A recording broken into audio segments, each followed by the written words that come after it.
இந்த கிருபைக்கு நிறைய வார்த்தைகள் ஹீப்ரூல உண்டு. The word grace has different meanings in Hebrew. ஹென் அப்படிங்கிற வார்த்தை உண்டு. There is a word ken. அடுத்தது கெசெட் அப்படின்னு சொல்லி உண்டு. There is another word keset. ஹெசெட் அப்படின்னு சொல்லுவாங்க. Heset. ரெஹாம் அப்படின்னு சொல்லி சொல்லுவாங்க. They also call it raham. இந்த ரெஹாம் வார்த்தையை நீங்க எடுத்தீங்கன்னா Now if you take the word raham, அதுல மூணு அர்த்தங்கள் அதுல அடங்கி இருக்குது. there are three meanings hidden in it. முதலாவது என்ன அப்படின்னா டீப் லவ் அப்படின்னு சொல்லி அர்த்தம் வரும். And the first meaning is deep love. ஒரு ஆழமான அன்பு. It's a deep love. கர்த்தர் காண்பிக்கிற ஒரு ஆழமான அன்பு. God showing us that deep love. யார் மேல நான் கிருபையா இருக்க சித்தமா இருக்கிறேன் அவங்க மேல் கிருபையா இருக்கிறேன். And I will be gracious to those who I want to be gracious to. அப்படினா அதுக்கு அர்த்தம் என்ன? For the meaning of that verse, யார் மேல ரஹாமா இருக்க சித்தமா இருக்கிறேனோ அவங்க மேல ரஹாமா இருக்கிறேன். And those I want to be show my raham, I want to show that to them. So ரஹாம்னா என்னது? What do you mean by the word raham? அது ஆழமான ஒரு அன்பு. It speaks about deep love. சும்மா சாதாரணமான ஒரு அன்பு பத்தி பேசலாம். We can talk about the common love. நம்ம ஒரு வீட்டுக்கு போனா அவங்க நமக்கு நல்லா உபசரிப்பாங்க. There are, when you enter a home they will give us a good hospitality. ஒரு கிட்டத்தட்ட 9 விதமான அன்பு இருக்கு பாத்துக்கிடுங்க. There are 9 types of love. அந்த 9 விதமான அன்பையும் நீங்க பாத்தீங்கன்னா வித்தியாசமா இருக்கும். And if you take the 9 types of love, it will be very differently predicted. ஒரு கணவனும் மனைவிக்கு இடையில உள்ள அன்பு வேற. Love between a husband and wife is different. பெற்றோருக்கும் பிள்ளைகளுக்கு இடையில உள்ள அன்பு வேற.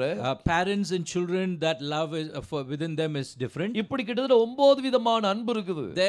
Just like that there are 9 types of love. அதுல இந்த ரஹாம் அப்படினு சொல்லும்போது, now when you take the word raham, அது தேவன் சொன்ன ஒரு வார்த்தை. It is God given word. நான் உங்க மேல ரஹாமா இருக்க விருப்பப்படுறேன். God is saying I want to be a raham to you.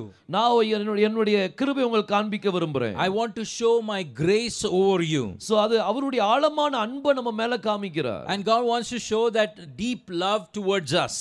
இன்னொரு ரஹாம்னா இன்னொரு மீனிங் என்னது? And another meaning for raham, கர்ப்பம் அப்படினு சொல்லி அர்த்தம். it is conceiving. அப்போ நம்மளை எப்படி நேசிக்கிறார்? Now how is God loving us? அவர் நமக்கு தாயை போல இருக்கிறார். He is like our mother. கர்த்தர் சொன்ன ஒரு தாய் தேற்றுவது போல் நான் உங்களை தேற்றுவேன். As a mother comforts his child, so will I comfort you. So தேவன் நமக்கு யாரா இருக்கிறார் அப்படினா, now how God is for us, அவர் நமக்கு தாயா இருக்கிறார். He is like a mother. அவர் நமக்கு தகப்பனா இருக்கிறார். He is like a father. எல்லாத்துக்கும் எல்லாமா இருக்கிறார். He is like all to all of them. அவர் டாக்டரா இருக்கிறார். He is a doctor. அவர் ஜட்ஜா இருக்கிறார். He is a judge. எல்லா காரியத்தையும் நீங்க அவர்ல பார்க்கலாம். Now in everything in that very name we can see within. நீங்க யெகோஷுவாவை எப்படி பார்க்கணும்னு விரும்புறீங்களோ, now how you want to see Yehoshua, அப்படியாக நீங்க பார்க்க முடியும். you can see him just like that. So இப்போ ரஹாம் அப்படினா கர்ப்பம். now raham also means conceiving. ஒரு குழந்தை வயித்துல இருந்தா தாய் எப்படி இருப்பாங்க? now if a mother is carrying a baby in a womb, how she will be? எவ்வளவு கேர் எடுப்பாங்க. She will always be very caring about her womb. தொட விட மாட்டாங்க. She will not allow anybody to harm her. நடக்கும்போது கேர்ஃபுல்லா நடப்பாங்க. She will be very careful while she walks. ஏன்னா அந்த குழந்தை மேல அவ்வளவு பாசம். So there will be a deep love over that child that she's carrying. அவங்களுடைய தாட்ஸ் எல்லாமே குழந்தை மேல தான் இருக்கும். now her whole thoughts will be over that child. அவங்க எதுவும் சாப்பிட்டாங்கன்னா அதுவும் யோசித்து தான் சாப்பிடுவாங்க. now whenever the mother eats something, she always thinks and eats it. தன்னுடைய குழந்தைக்கு எதுவும் பாதிப்பாயிர கூடாதுன்னு நினைப்பாங்க. She always wants the baby should not be affected by the food that she eats. அந்த deep love, that kind of deep love, அந்த விதமான ஒரு ஆழமான அன்பு கர்த்தர் நம்ம மேல வைக்கிறார். and that kind of deep love is what God gives upon us. இன்னொன்னு யெகோஷுவா இந்த பூமியில உலாவிக் கொண்டு இருக்கும்போது, now when Yehoshua is in this earth, அப்போ அவர் எல்லாரும் மேல எப்படி இருந்தா மனதுருகினார் அப்படினு சொல்லி இருக்கும். now the Bible says he had compassion on everyone. அதுவும் ரஹாம் தான். that is also raham. இன்னைக்கு ஒருத்தர் மேல நீங்க அந்த மனதுருக்கம் வரணும் அப்படினா, now if anybody has to have compassion over us, அந்த ஆழமான அன்பு இருக்கணும். now there should be a deep love within yourself. ஒருத்தர் வியாதிப்பட்டு இருக்காங்கன்னா, now if anybody is sick, இது உங்களுக்கு அந்த ரஹாம் இல்ல அப்படின்னா அந்த ஆழமான அன்பு வராது. Now if you don't have that raham, you will never have that deep love. அந்த மனதுருக்கம் அங்க வராது. That compassion will not come there. அந்த மனதுருக்கம் வரணும்னா Now you have to, if to have that compassion,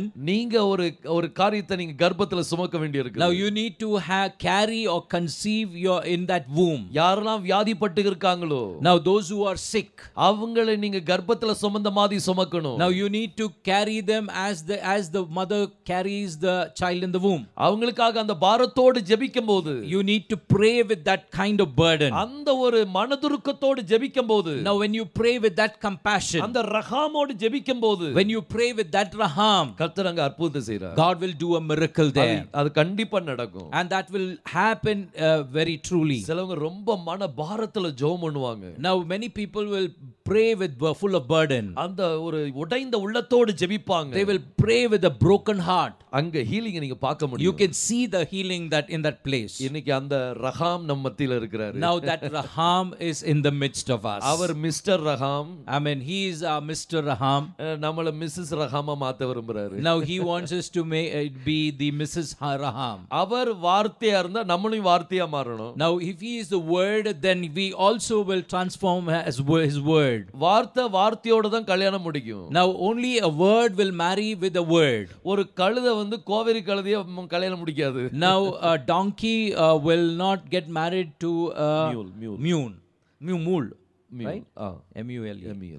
So இப்படி பார்க்கும்போது வார்த்தையோட தான் கல்யாணம் முடிக்கும். Now the marriage will happen between a word and a word. அவர் அக்னி ஸ்தம்பமா இருக்கிறார். And now he is a pillar of fire. அப்ப நம்மளும் அக்னியா மாறணும். Now we should also be a fire. நம்ம வேற மாதிரி இருக்க கூடாது. Now we cannot be another brand. அப்புறம் அந்த அக்னி நம்மள பஸ்மமாக்கிரும். Now that fire will consume us. நீங்க அக்னியா இருந்தீங்கன்னா, now if you are a fire, ரெண்டு அக்னி இணைஞ்சு பிரகாசிக்கும். now that both the fire, the pillar of fire has to take over us. நம்ம Elohim எப்படி இருக்கிறாரோ, now how Elohim is, அப்படியாகவே நம்ம மாறணும். now we need to change or transform like that.